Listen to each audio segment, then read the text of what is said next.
Hi అండి. ఈరోజు specials ఏంటో చూసేద్దాం వచ్చేసేయండి. ఇంకా లేట్ ఎందుకు, చింతపండు పులిహోర చేస్తుందమ్మ. అది పసుపు ఉత్తిది అన్నంలో మిక్స్ చేస్తే అది గడ్డలు గడ్డల కింద కట్టేస్తుందండి. అందుకే ఆయిల్లో మిక్స్ చేసుకుని వేసుకోవాలి. అన్నంలో కలుపుకుంటే తర్వాత సాల్ట్ అవి వేసుకుని మిక్స్ చేసుకోవాలి. మళ్ళీ పోపు మనం రెడీగా పెట్టుకున్నాము.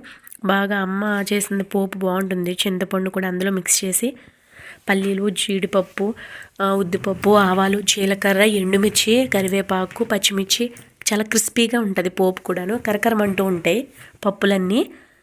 ఇంకా మళ్ళీ ఇంకో స్పెషల్ ఏంటంటే ఆవపిండి, అల్లము మిక్స్ చేస్తారండి. ఇలా మిక్సీలో బాగా ఫైన్ పేస్ట్ చేసి పులిహోర పేస్ట్లో తాలింపు కలిపేసాక అది కూడా మిక్స్ చేస్తారు. చాలా టేస్టీగా ఉంటుంది.